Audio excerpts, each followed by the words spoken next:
Caitlin Clark walks off with a back issue in a 2-point loss. And by the end, the loudest story in the building is player safety. If you're just joining, Indiana was already on availability watch. It started with Clark's recurring back issue and Aaliyah Boston's lower leg concern, then widened into a real depth crunch as the Fever cycled through hardship contracts after multiple season-ending injuries. Coming into Phoenix, the worry was whether Indiana could keep its stars upright and its rotation functional through a crowded physical stretch. This is the Indiana Fever Daily Podcast. Clark exits hurt, the Cunningham stalking case widens, and Kelsey Mitchell drops 30. We'll get into all of it. Let's start with that exit. Mercury 111, Fever 109, and Clark's off the floor for the finish. From Scott Agnes at Fieldhouse Files. The Indiana Fever suffered a 111-109 loss on Wednesday to the Phoenix Mercury, their second meeting in 3 games. Kelsey Mitchell scored a game-high 30 points before fouling out with 22 seconds left. But this game will be remembered for Caitlin Clark exiting the game with a back injury in the third quarter, not returning, and then head coach Stephanie White having her back post-game. Mercury 111, Fever 109. Kelsey Mitchell drops a game-high 30, then fouls out with 22 seconds left, Indiana's best offensive night this week, and they lose it with their leading scorer stuck on the bench for the final possession. 30 points, and she's not even on the floor when it matters. That stat line is the whole season packed into one box score. The loss almost gets pushed aside here. Clark exited in the third with a back issue and didn't return. So the injury watch we've been on all week just moved from injury report management to an actual early exit. Yeah, and here's the part I can't shake. The offense had no fallback when she went down. White spent the whole offseason on officiating with the league, and she comes out post-game and calls it absolutely unacceptable. That's a coach saying this directly cost her a player. Right. Alyssa Thomas, knee to the groin, fist to the throat in the first half. Ayayi's reckless closeout on a Clark 3. They went to the monitor on that one and didn't upgrade it. For White, this is the same complaint she's been carrying since the spring, now turned up another notch. Rodney Knuppel, writing in Sporting News.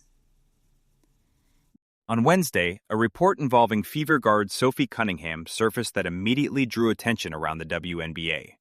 According to Fox 59's Max Lewis, a man has been charged with stalking Cunningham, marking the second known stalking case involving an Indiana player in less than 2 years. The Cunningham news from Wednesday.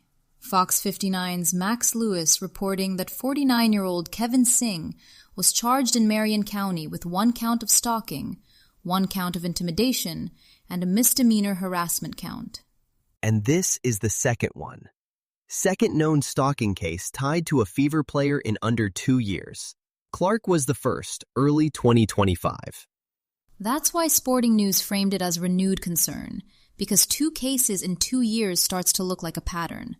From there, you have to ask whether the league has answered it institutionally or just reacted case by case.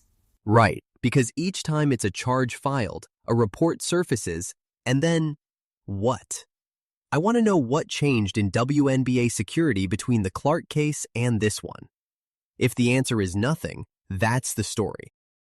Between Alyssa Thomas getting suspended for putting her fist to Caitlin Clark's throat, and now a stalking charge involving Sophie Cunningham, the second such case tied to a Fever player, I'm stuck on the line here. When does physical rivalry become a league safety problem that still hasn't been solved? It's layered because we're talking about 2 different kinds of safety and they keep getting mashed together. On the court, the WNBA did come into the season with an officiating task force. Per SI, league leadership said in May they were pleased with the early results, and foul calls were up a little. But Wednesday showed the limits of that. Per the Indy Star, Alyssa Thomas put her fist to Clark's throat and kneed her in the groin, with no foul called in real time. The league acted later. Thomas got a flagrant 2 and a 1-game suspension. But when former WNBA player Stacey Dales is calling it an absolute beating and asking for league action, the after-the-fact system clearly isn't calming people down. Off the court, it's a separate concern. Per Sporting News, the Cunningham stalking charge is the second known stalking case involving an Indiana Fever player. The Associated Press confirmed an Indiana man has been formally charged. What we don't have, from the sourcing here, is a clear public picture of what the WNBA or the Fever have in place to step in before a case reaches that point. That information gap matters. So if the league's post-game discipline process, suspensions, fines, is the main lever after a play like Thomas's, how much can on-court officiating matter if the accountability keeps landing the next morning? That's the tension. Next-day discipline can change behavior over a season, but it doesn't protect a player in the fourth quarter. The calls for a league review from former All-Stars, per Sporting News, are really about the in-game threshold, when officials stop play, review contact, and handle it right then.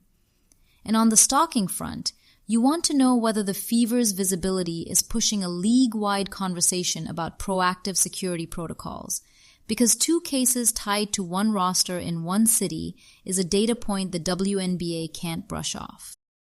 From She City Sports. Veteran forward Monique Billings also played a pivotal role in the win. The Fever's off-season recruit had one of her best games with her new team, finishing with 14 points on 4 of 4 shooting, with 10 rebounds, an assist, 1 steal, and a block in 28 minutes of action. Okay, so this Billings credits Clark piece is from Monday's win. Clark 24 and 9 assists. Billings a perfect 4 of 4 for 14 and 10 boards. Which reads a little strange sitting next to everything we hit earlier. Right, the tonal whiplash is real. A veteran giving Clark credit for unlocking her offense is a genuine team story. Then the Cunningham segment we just ran is about player safety. And the Clark in this article is the one clapping, running the offense, dropping 9 dimes. The one in the recap left with her back. Same week, 2 completely different Clarks. Still, don't lose the basketball point underneath it. Billings going 4 of 4 with 10 rebounds is exactly the kind of secondary scoring this team needs when the engine goes offline, which, as of today, it did. If you're tracking every big sports storyline, check out World Cup Morning, a daily 2026 FIFA World Cup recap with results, standings, storylines, and the arguments you'll have all day. Find it wherever you listen to podcasts. Next up, the Fever host the Los Angeles Sparks on Saturday. The next checkpoint for Caitlin Clark's back and Indiana's shortened rotation. We've put links to every story from today's episode in the show notes, so if one caught your ear, you can dig in there. That's Indiana Fever Daily Podcast for today. This is a Lantern Podcast.